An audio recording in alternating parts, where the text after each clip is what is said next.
سلامات صبايا، كيفكن؟ إن شاء الله يا رب تكونوا كلكم بخير. طبعا بلشت يومي على رواق بفنجان نسكافيه مع شوية هدوء بعد ما بعتت ابني على الروضة، الله يحميه يا رب. ما بقدر بلش يومي غير بفنجان نسكافيه، مين مثلي هيك؟ طبعا هو هذا الشي غلط، وتعتبر وجبة الفطور هي وجبة أساسية باليوم، وبالذات اللي بيعملوا رياضة. وأنا بحب أعمل رياضة، وتقريبا صار لي فترة مداومة على هالشي، على القليلة 3 مرات أو 4 مرات بالأسبوع. صبايا اكتبوا لي بالتعليقات مين مثل هيك بحب يبلش يومه بفنجان نسكافيه. طبعا عندي شوية شغل على اللابتوب اشتغلته قبل ما اجيب ابني من الروضة.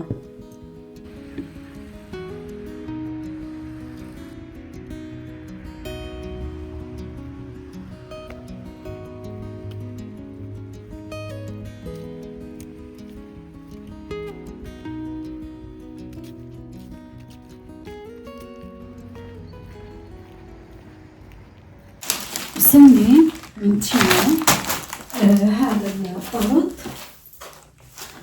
رح افتحه معكم. طالبين عنه كذا غرض، يا رب افتحه شوف ان شاء الله يكون.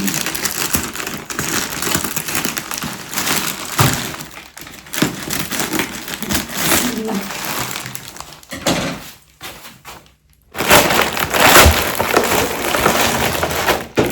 لا هدول طلبتهم مشان الجرارات، بس عددهم قليل للجرارات. طلبت هذا على أحسن من هذا، هذا شفته على الفيديو بدي أجربه. هو عبارة عن كيس بتحطوا البيض وبتحطوه بالغسالة، يعني بتحطوا البيض جوات وبتحطوه بالغسالة. كمان بدي أجربه شوف كويس ولا لا. تمام هدول الثلاثة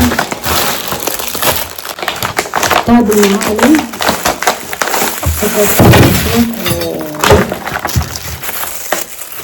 هذا اللون في فضة وفي ذهبي، فضة وذهبي منها هيك، يعني كله معدن. والمعلقة هيك بتيجي شكلها،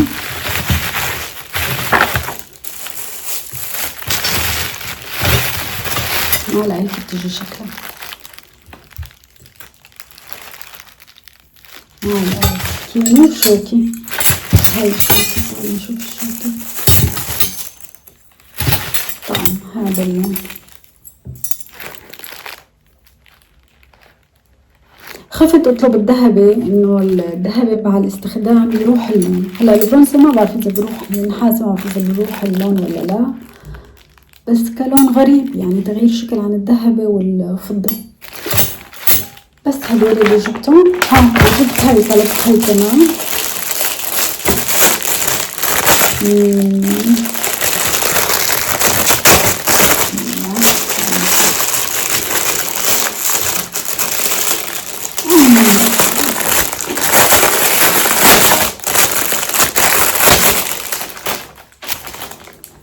مشان البانكيك او الاسكالوب او اي شيء، بس حلو، بس ريكونها حلوها، يعني ما أنا خفيفة، ممتازة، عجبتني هاي. وهدول عجبني والله، الحقيقة كله عجبني. هدول هنا مشترياتي من تيمو، شو رأيكم فيهم؟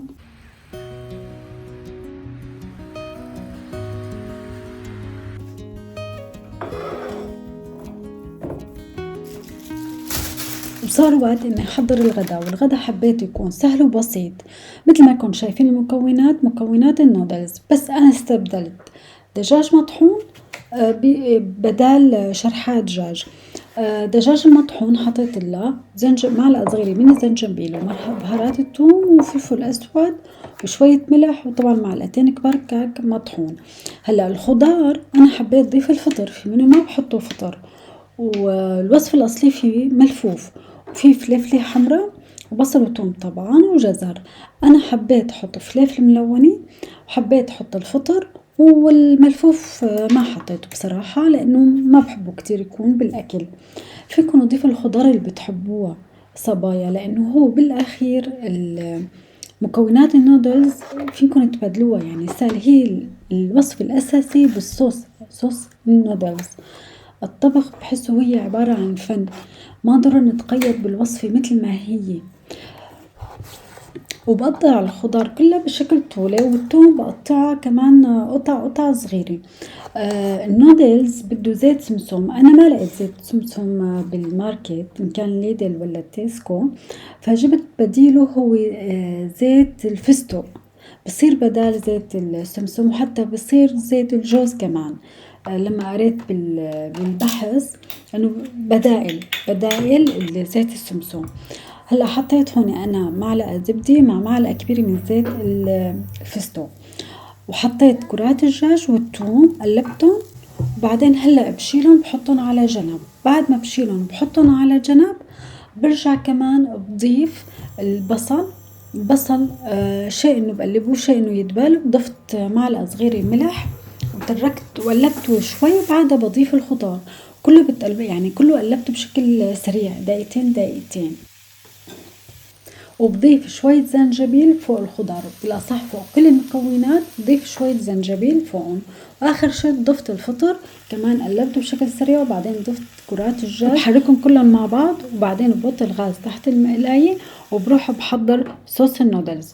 صوص النودلز هو عبارة 3 معالق نشا كبار مع 5 معالق صويا صوص، بدكن أكتر بمعلقة أو أقل، أنا هون حطيت تقريبا 3 معالق صويا صوص كبار، ومعلقة صغيرة من زيت الفستق، وحطيت نص كاسة مي. طبعا بتدمجون كتير منيح، وإذا بدها شوية مي فيكم تضيفوا شوية مي، يعني انتو حاولوا تحددوا السماكة. هلا صويا صوص أنا ضفت كمان شوية صويا صوص. آخر شي حطيت نص معلقة سكر.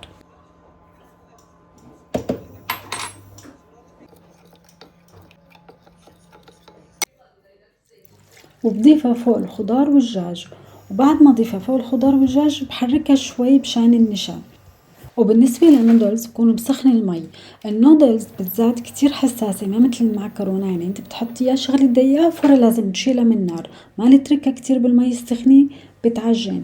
صبايا بس المهم انكم تنتبهوا على النودلز انه ما تطولوا، يعني تحطوها بالمي السخنة وفورا تشيلوها، لانه عن جد بثواني النودلز بتصير طرية كتير. وزينت الطبق اخيرا بالسمسم، بس طلع الطبق عن جد نكهته كتير طيبة.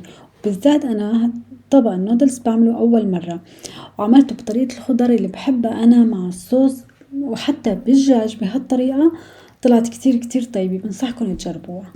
وصار وقت اني اعمل تدوير لقطعة من البيت. هي الفازة طبعا مثل ما لكم شايفين، هاي الفازة عندي اياها من زمان، وحبيت اغير من شكلها، فجبت هذا الخيط الخشن وصرت ألزق، يعني حبيت أعمل القسم السفلي منه. طبعا استخدمت بس السيليكون والخيط، ومثل ما انكم شايفين بحط السيليكون وبمشي الحبل شوي عليها. طبعا هو السيليكون شوي بيحرق لأنه مو سخن كتير، فلازم ننتبه على ايدينا أو نلبس كفوف الحرارة مشان ما نأذي أصابع ايدينا ونحن عم نحط السيليكون ونلزق الخيط الخشن. صبايا الحلوات، بصراحة أنا ما بحب تكون فيديوهاتي مثل باقي الفيديوهات، بحب كل فيديو تطلعوا منه بفائدة إن شاء الله ولو شي بسيط، يا بطبخة جديدة جربتها معكم، مثل اليوم النودلز. بهذا الفيديو جربت معكم النودلز، واللي قبلها الطبخة الروسية. طبعا في كذا طبخة جربتها معكم، وبقولكم رأيي فيها وبصراحة أو بمعلومة عن البشرة، ومن دون أي إعلانات أو ترويج، بس من خلال تجربتي الشخصية أنا بالكريمات والمنتجات، أو حتى فكرة ديكور من إعادة تدوير أشياء بالبيت ملينا منها وما حابين نكبها، بس حابين نغير من موديلها. مثل هلأ أنا الفازة عن جد مليت منها وحبيت غير موديلها. بحب كل فيديو يكون في طاقة حلوة فيها، ونحكي قصة نعيشها سوا ونتعلم منها. أكيد في قصص كتير حابة أحكي لكم إياها وأنا عم حضر الغدا، بس ما بلحق إني أحكي لكم إياها، بس إن شاء الله بالفيديوهات الجاية رح أحكي لكم كذا قصة، هي قصص حقيقية وواقعية مشان عن جد نتعلم من هالشي، يعني الإنسان ما يوقع بالغلط. المهم خلينا نرجع هلا على الفازة، وانا عم بعملها لازم ما اترك فراغات بين الخيط والخيط، انتبهي كتير انه الخيط يلزق بالخيط اللي تحته. وطبعا نحاول فورا نشيل السيليكون مشان ما يلزق، يعني بتصير صعب تنظيف الخيط، يعني السيليكون من على الخيط. أنا وقتها هلأ اكتفيت بالقسم السفلي، ترددت هل أكملها كلها أحطلها خيط خشن، حسيت ما رح تطلع حلوة أم كمل للنص. فاعطوني رأيكم أكمل للنص ولا أترك بس القسم السفلي، يعني أتركها مثل ما هلأ أنا عملتها.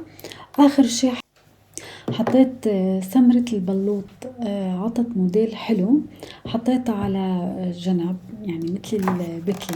طبعا فينكم تزينوها بشور الفستق، بس أنا حسيت رح يطلع معجق إنه أحط شور الفستق ولونها بالأحمر، إنه مثل أعملها موديل وردي ولونها بالأحمر، حسيت رح تطلع معجقة شوي، فحبيت تبقى موديل كلاسيك هيك بسيطة ومريحة للعين.